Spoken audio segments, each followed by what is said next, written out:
ત્યારે એને કોટવાડ દ્વારા એક ચુંગલીખોરને ચાળી કરવા મોકલી દીધા અને એવું કીધું કે આ મહેનત ઠાકુર તો બધાનું ઘરે ઘરે ઉઘરાવી અને ભેગું કરીને આ ઘરમાં નાખે છે બધું અનાજ.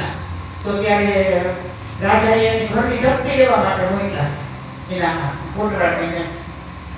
તો એના ઘરની જપ્તી લઈ લીધી. ભેગું કરેલું હતું બધું અનાજ, ઘી ખાંડ ને તો બધું ઈ તો લઈ ગયા. પણ ઘરમાં 3 ભાઈ હતા, મહેનત ઠાકુર, ઉધવ ઠાકુર ને સામળિયા ઠાકુર. ઈ ત્રણેયને હોત ભેગા લઈ અને જેલમાં પૂરી દીધા, અફસાની જેલ પ્રબોધપુરીમાં. અને ત્યારે ગોવર્ધન ઠાકુર તો ધામયા ગયા હતા અને હરિવંશ ઠાકુર તો કચ્છમાં કપાયા રહેવા ગઈ ગયા. અને 3 ભાઈ હતા.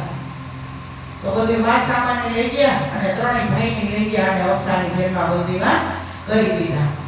તો ત્યારે અફસાની જેલમાં આપણે કહીએ કે અત્યારે છે પણ બંધ કરી દીધી, જર્જરિત થઈ ગઈ છે બહુ. તો એક પ્રસંગ હોય કે રાજ સરકારમાં કઈ રીતે ઘણી ગયા હતા દર્શન કરવા, આપણે તો નથી ગયા. તો ત્યાં બંદીવાન કરી દે છે રાજા. તો રાજા બંદીવાન કરી દે છે તો બ્રહ્માજીને બહુ વિરહ થાય છે. એટલે શત્રુતુ ગ્રંથ આપણે તમે વાંચો ને કે શત્રુતુ ગ્રંથ રાસ પ્રકાશ અને શત્રુતુ. તો શત એટલે 6 ઋતુ, શત્રુતુ એટલે 6 ઋતુ. 12 મહિનાની 6 ઋતુ થાય. 12 મહિના એટલે કારતક માગસર પોષ આપણે કહીએ ને 12.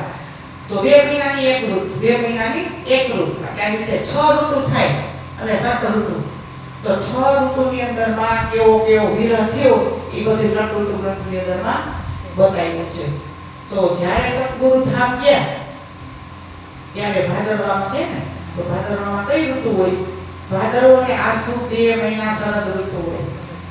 2 મહિના શરદ ઋતુ હોય. પછી કારતક અને માગસર હેમ ઋતુ આવે. પોષ અને મા શિશિર ઋતુ આવે. ફાગણ અને ચૈત્ર વસંત ઋતુ આવે. વૈશાખ અને જેઠ ગ્રીષ્મ ઋતુ આવે. અને અષાઢ અને શ્રાવણ વર્ષા ઋતુ આવે. આ 6 ઋતુ, 12 મહિનાની 6 ઋતુ. તો સતગુરુ ધામ ગયા ને ત્યારે શરદ ઋતુ હતી. ભાદરવો અને આસુ, ભાદરવા ધામ ગયા ને ભાદરવા સુદ 14. તો ત્યારે શરદ ઋતુ હતી. તો આપણે શત્રુતુ ગ્રંથનું છેલ્લું પ્રકરણ આ 9 અને 10 આપણે લઈશું ને, હમણાં હીરા આવશે એટલે આપણે ગાય પહેલા દિવસે મારા વાલાજી વલ્લભ પ્રભુ એક વિનંતી, મારા કરમમાં તણી રે કથાય સો મારી આપણી દે. તો પછી છેલ્લું 8 એમાં 10 પ્રકરણ છે શત્રુતુ ગ્રંથની અંદરમાં. તો 9 અને 10 તો 9 પ્રકરણ શું કહે છે કે પીરુજી તમે શરદની ઋતે રે સીધાયા, મારે મારા અંગણામાં રવનવાયા. એ વન ખીણા ખીણા પોપડીઓ મૂકે, આરે મારું તેમ તલડું સુકે ઓ શ્યામ. પીવું પીવું કરીને પુકારું. એટલે બ્રહ્માજી કે છે કે તમે શરદની ઋતે રસી થયા. ધામ કેમ ગયા શરદ ઋતુમાં? જો આપણે ગાય છીએ પણ કોઈને ખબર છે આનો ભાવ શું છે? અને ત્રીજા દિવસે ગાયો, 2 દિવસે 30 દિવસની બધાય આવે, પૈસા નથી કોઈ નો ચાપડા કરી હોય ત્યારે આ ગાવાનું હોય. 2 પ્રકરણ છે. તો ત્યારે હરિજી સતગુરુ શરદની ઋતુમાં ધામ જતા. એટલે એની પાછળ મહેનત ઠાકુર વિરહ કરે છે સોપસાની જેલમાં. ત્યારે ઉતરેલું છે ને શત્રુતુ ગ્રંથ. એટલે શરદ ઋતુમાં ધામ જતા. અને શત ઋતુ 6 ઋતુ આવી રીતે 2 મહિનાની 1 ઋતુ. અને બધી ઋતુમાં કેવો કેવો વિરહ થયો છે એ બધું શત્રુતુ ગ્રંથની અંદરમાં બતાવેલું છે. તો આવી રીતે પછી બિહારી છે પહેલા જેલમાં નાખી દીધા મહેનત ઠાકુર, ઉધવ ઠાકુર અને સામળિયા ઠાકુર. તો એને બહુ અતિશય દુઃખ થયું અને જેલમાં પૂરી રાજા તો અમદાવાદ વયા ગયા હતા. એને આ ઓલી કર વેરાની હતી કે ને બધી વેરો તો કર વેરો ને હાલતા જવું પડતું હતું અમદાવાદ. તો એ તો વહી ગયા અને પાછળથી વિરહમાં બહુ વિરહ થયો. એ કે હું તો ખરું કરતા ખોટું થયું, હું તો સાચું કરવા જતો પણ ખોટું થયું. આ વાણીનું ચરણ છે કે ખરું કરતા લીધું માય ખોટું, કે હું તો સારું કરવા જતો તો આ ખોટું કેમ થયું? મહેનત કે હું જઈએ સારું કરવા જાઉં છું ત્યારે મારે ખોટું થાય છે. તો ત્યારે વિરમ કરે છે. વિરમમાં સફેદ આપે ને એટલે વિરમમાં દેહ છૂટી ગઈ છે અને એની આત્મા છે ને એ ધામની સુરત પકડી ગઈ છે. અને પછી ત્યારે બહુ વિના થાય ને તો એનો દેહ 6 મહિના તો પાણી નહોતું પીધું. મેરા ઠાકોરે જેલમાં એને તરત જ રાજ્યમાંથી દર્શન થાય છે. સોડાવાય આવે ને ઘૂંઘટ તાણીને કોણ આવે એ તો અમદાવાદની છે જેલ માયા. હોય પછી ત્યારે એને રાજ્યના દર્શન થાય છે. રાજ્યમાં તો પેલા કોના દર્શન થયા? સદગુરુનું વિરામ કરતા હતા ને તો સદગુરુ કોણ હતા? શ્યામાજી અવતાર હતા ને. તો એને શ્યામાજી તરત ઠોકરાજીનો સિંધા તરત દેખાણો. તરત જ એને ઠોકરાજીના શ્યામાજીના દર્શન થયા. એટલે જે આપણે રાસ ગ્રંથની અંદરમાં રાસ ગ્રંથ વાંચીને એમાં 5 પ્રકરણ પેલા છે ને પેલા 5 પ્રકરણ આવે. હવે પેલા મોહજની વાત, બીજું માયા કઈ પોતાને ઘેર, ત્રીજું પ્રકરણ ઢૂંઢા જેવ જાતે, ચોથું પ્રકરણ પ્રેમ સેવા વાલે પ્રગટ કીધી વ્રજત અનિયા વાર, અને 5મું પ્રકરણ છે કે એને પકડી આપણ ચાલીએ પગલાએ પરમાણ. આ 5 પ્રકરણ તો જ્યારે પ્રજ્ઞાજી દેવવ્રત છે ને 1722 ત્યાં ઉતરાશે જયરામભાઈ કંસારાને જગાડવા માટે. અને છઠ્ઠું પ્રકરણ આપણે કહીએ રાસગ્રંથની અંદરમાં કે અખંડ સ્વરૂપની અસ્થિર આકારે શોભા કહું ગણવે કરીને સનેહ જોઈ જોઈ વચન આણું કઈ ઊંચા પણ ન આવે વાણી માહે તેહ શોભા સિંકા શ્યામાજીને નિરખું. ત્યારે ઠોકરાજીનો સિંકાર હતા દેખાણો. તો વાણી ઉતરવા માંડી મોઢેથી, એનું દેહ છૂટી ગયું, આત્મા તો એની તરત જ પરમધામમાં મળી ગઈ હતી. વાણી ઉતરવા માંડી એક મોઢેથી તો તરત જ ઉદ્ધવ ઠાકુર ને સાંભળીને ઠાકુર કોલસા લઈને નિવરમાં લખવા બધે. તો ત્યાં રાસ પ્રકાશ સટૃતુ અને કલશ ગ્રંથને 2 ચોપાઈ એટલું વાણીનું અવતરણ થયું. અને ત્યાં તો રાતે રાસલીલા અને બધું લોકસાની જેવીમાં તો સાક્ષાત રાજ્ય આવે ત્યાં કઈ બાકી હોય તો બધી રાજા હતા ને રાણીએ બધું રાતે જોયું એ ત્યાં શું થાય છે બધું. તો રાણી જોવાય ને તો એને બધું રાસલીલા જોયા, વાણી જોયું બધું જોયું. તો એવામાં રાજા પછી આવે છે બીજે દિવસે તો ત્યારે રાજાને કહે છે અને જો પ્રાણજી લોકસાની જેલમાં હતા ને ત્યારે 13 મહિનાનો વર્ષ હતો. 13 મહિનાનો વર્ષ હતો. 2 જેઠ હતા, 2 જેઠ મહિના હતા. તો આપણે ઈ સટોતો ગ્રંથ વાંચીને એમાં જોયું તો અધિક માસ એમાં આવશે લખાય. વાંચજો તમે ચિત્ત દઈ માણી વાંચો, ચિત્તથી વાંચો, ઓટોમેટિક સમજાય.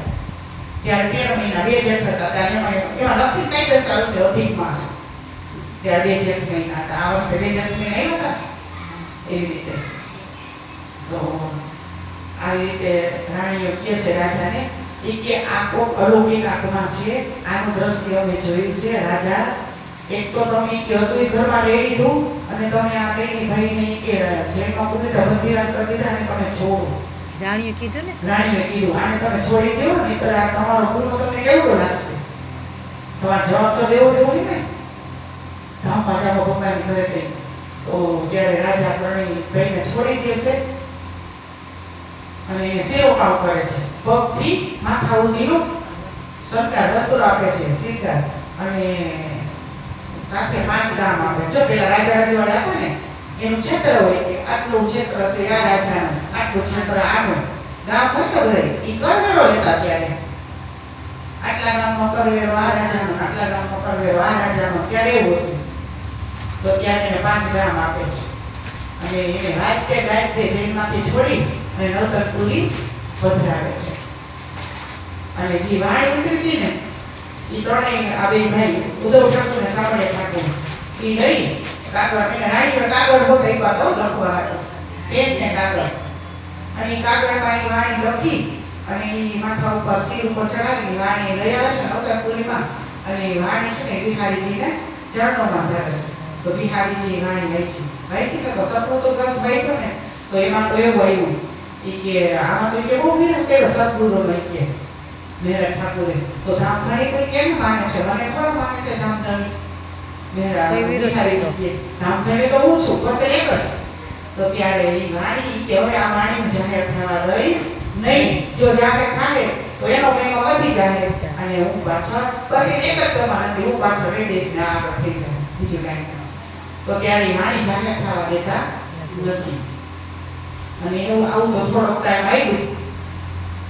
1714 માં ઈ અફસાની જેલમાં હતા. તો પછી 16મી સાલમાં પાછા હજી કરાચીને મોકલી કરે હિસાબ કિતાબ કરી અને 1717 ને 18 માં ક્યાં જાય? જુનાગઢ 5 ગામ આવ્યા હતા રાજા. જુનાગઢ વસાવા ત્યારે જાય છે મેરઠ ઠાકોર. તો રસ્તામાં ત્યારે તો હાલી જવાનું તો અમને ખબર છે, વાહન પોતાની. તો જાતા જતા રસ્તામાં ધોરાજી ગામ આવ્યું. તો ધોરાજી ગામ આવ્યું ને તો ત્યાં પોતે નાવા ધોવાને સ્નાન કરવાને રોકાણા સવારે. તો એવામાં વીરજી ભાણજીની દીકરી 8 વર્ષની તેજ પૂરીને લઈ અને આવે છે ત્યાં એ પાણી ભરવા. તો ત્યારે તેજ પૂરી સામે મેરા ઠાકોરને દેખી અને ઘૂંઘટ કાઢી દઈ છે. તો ત્યારે એના પિતાશ્રી કહે છે કે દીકરી તે કુંવારી રવિમાં માટે ઘૂંઘટ કેમ કાઢી? તો તે જો સામે કાઢી રહ્યા ને એ મારા આગળ જમાના પતિ છે. તો બસ એને નિશાની આપી કે તમે એને જે પૂછો જાવી કે એ 5 ભાઈઓ છે અને કયા જન્મમાં ફૂલબાઈ હતી અને આવી રીતે ઘટના ઘટેલી એટલે આ બીજો જન્મ મને તેજ ગૌરીનો મળ્યો છે. તો એના પિસ્તાશ્રી આચરતા પૂછે આપણે કીર્તન બોલી છે ને ભાઈ જેવું રાજની વાતડીએ મને લાગ્યો રૂડો રંગ મારે હરે હરે ઉમંગ વાયુ રાજની વાટડીએ મને લાગ્યો રૂડો રંગ. આ કીર્તન આખું આના માટે જ છે. તો ત્યાં જે પૂછે છે જેટલું જેટલું કીધું ને બધું હાચે હાચું નીકળ્યું. પછી ત્યાંથી દીકરીને વડાવી દે છો બીજી પાસે એના ભેગા છે.